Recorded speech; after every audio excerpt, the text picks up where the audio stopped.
மத்தியில் மோடி தலைமையிலான ஆட்சி 5 மாதங்களில் கவிழ்ந்துவிடும் எனவும் அதற்கு பாஜக கூட்டணியில் உள்ள கட்சிகளே காரணமாக இருக்கலாம் எனவும் ஈரோடு கிழக்கு தொகுதி சட்டமன்ற உறுப்பினர் EVKS இளங்கோவன் தெரிவித்துள்ளார்.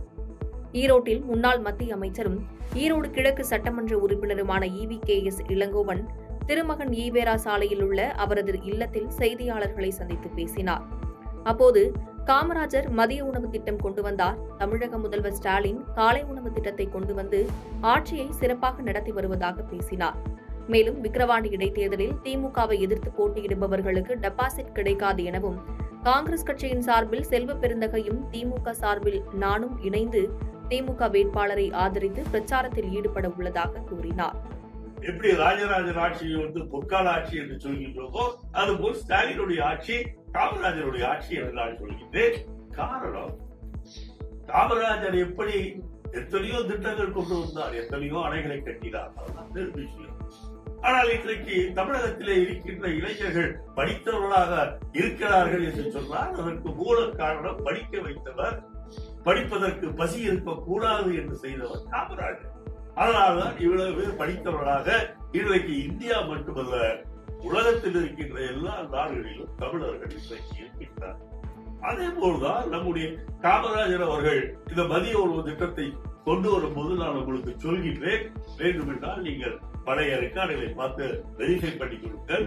வெறும் 100 கோடி ரூபாய் வரவு செலவு இருக்கிற அந்த தமிழக அரசாங்கத்தில் அவர் இந்த மத்திய உணவு திட்டத்தை கொண்டு வந்தார். வந்தவாசியில் புதிய கோட்ட மின்வாரிய செயற்பொறியாளர் அலுவலக கட்டிடத்தை ஆரணி நாடாளுமன்ற உறுப்பினர் மற்றும் சட்டமன்ற உறுப்பினர் திறந்து வைத்தனர்.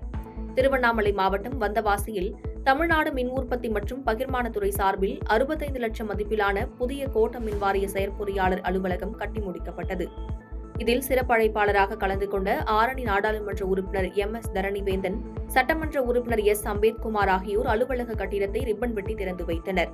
இந்த நிகழ்ச்சியில் மின்வாரிய செயற்பொறியாளர் நாராயணன், உதவி செயற்பொறியாளர் பஞ்சமூர்த்தி, வட்டாட்சியர் பொன்னுசாமி உள்ளிட்ட ஏராளமானோர் கலந்து கொண்டனர். சிறுமியை பாலியல் பலாத்காரம் செய்து கர்ப்பமாக்கியவருக்கு இரட்டை ஆயுள் தண்டனை விதித்து தேனி போக்சோ சிறப்பு நீதிமன்றம் தீர்ப்பளித்துள்ளது. தேனி மாவட்டம் பெரியகுளம் தாலுகாவிற்குட்பட்ட எருமலை நாயக்கன்பட்டி பகுதியைச் சேர்ந்த அமாவாசை என்பவர் 18 வயது சிறுமியை பாலியல் வன்புணர்ச்சி செய்து துன்புறுத்தி அந்த சிறுமிக்கு குழந்தை பிறந்துள்ளது. இதனைத் தொடர்ந்து சிறுமி அளித்த புகாரின் அடிப்படையில் அமாவாசையை தேனி அனைத்து மகளிர் காவல் நிலைய காவல்துறையினர் போக்சோ சட்டத்தின் கீழ் வழக்கு பதிவு செய்து கைது செய்தனர். இதனைத் தொடர்ந்து இந்த வழக்கு விசாரணை தேனி மாவட்ட ஒருங்கிணைந்த நீதிமன்றத்தில் உள்ள முதன்மை போக்சோ சிறப்பு நீதிமன்றத்தில் நடைபெற்று வந்தது. விசாரணையின் முடிவில் அமாவாசை குற்றவாளி என தீர்மானிக்கப்பட்டதைத் தொடர்ந்து போக்சோ சட்டத்தின் கீழ் இரட்டை ஆயுள் தண்டனையும் 50,000 ரூபாய் அபராதம் கட்ட தவறினால் மேலும் 2 ஆண்டுகள் கடுங்காவல் சிறை தண்டனையும் விதித்து போக்சோ சிறப்பு நீதிமன்ற நீதிபதி தீர்ப்பளித்தார். மேலும் கர்ப்பமாகி குழந்தை பிறந்த சிறுமி அமாவாசையின் மகள் என்பது குறிப்பிடத்தக்கது. வண்டலூர் வட்டாட்சியர் அலுவலகத்தில் நடைபெற்ற ஜமாபந்தியில் பயனாளிகளுக்கு ரூபாய் 4.27 கோடி மதிப்பிலான நலத்திட்ட உதவிகளை செங்கல்பட்டு சட்டமன்ற உறுப்பினர் வரலட்சுமி மதுசூதனன் வழங்கினார். செங்கல்பட்டு மாவட்டம் கூடுவாஞ்சேரியில் உள்ள வண்டலூர் வட்டாட்சியர் அலுவலகத்தில் மாவட்ட வருவாய் ஆய்வாளர் சுபானந்தினி தலைமையில் ஜமாபந்தி நடைபெற்றது. இதில் வண்டலூர் தாலுகாவிற்கு உட்பட்ட கிராமங்களைச் சேர்ந்த பொதுமக்கள் பட்டா மாற்றம், திருத்தம், குடும்ப அட்டை உள்ளிட்ட பல்வேறு கோரிக்கை மனுக்களை வழங்கினர். இந்நிலையில் பொதுமக்கள் அளித்த மனுக்கள் மீது உடனடி நடவடிக்கை மேற்கொள்ளப்பட்டு பட்டா, குடும்ப அட்டை, தையல் இயந்திரம், இஸ்திரி பெட்டி என 58 நபர்களுக்கு 4,27 லட்சம் மதிப்பிலான நலத்திட்ட உதவிகளை செங்கல்பட்டு சட்டமன்ற உறுப்பினர் மற்றும் வருவாய் அலுவலர் ஆகியோர் வழங்கினர். பாதகம் செய்பவரை கண்டால் நாம் பயங்கொள்ளலாகாது பாப்பா, மோதி மிதித்து விடு பாப்பா, அவர் முகத்தில் உமிழ்ந்து விடு பாப்பா.